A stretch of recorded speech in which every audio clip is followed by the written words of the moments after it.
नमस्कार मंडळी, जय Maharashtra. Rajasthan diaries part 2 मध्ये आपल्या सर्वांचं स्वागत. अशा प्रकारे आपल्या या राजस्थान टूरची सुरुवात झाली मुंबई गुजरात हायवे लगत असलेल्या मस्तान नाका इथून.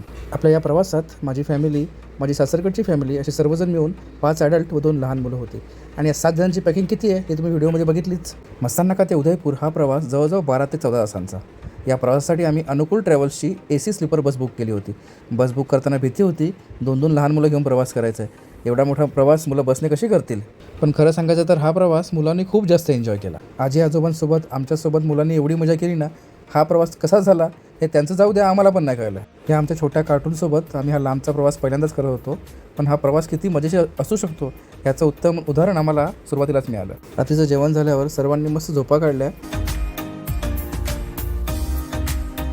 सकाळी उठलो तर मुलं मस्त फ्रेश झाली होती. त्यानंतर सकाळची वेळ त्यांची बाहेर दिसणाऱ्या गाड्या, ट्रॅक्टर, डंपर, झाडे, दगड हे बघण्यातच गेली. खिडकीतून दिसणारा व्ह्यू बघून जणू काही त्यांच्यासाठी पॅनोरॅमिक व्ह्यूमध्ये टीव्हीच चालू होता, अशी त्यांची मजा मस्त चालू होती.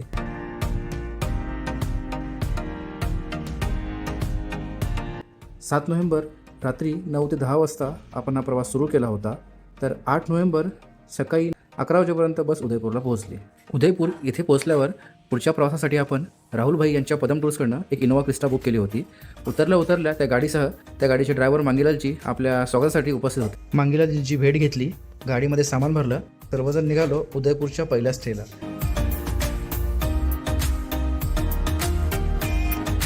उदयपूरला आम्ही जिथे स्टे केला होता त्या बंगलोचं नाव होतं मेधा बुटीक होमस्टे. बंगलोची प्रॉपर्टी आणि ओनर दोन्ही खूप चांगले होते.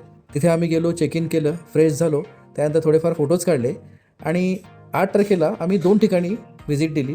ती ठिकाणं कोणती हे बघूया आपण नेक्स्ट पार्टमध्ये. धन्यवाद.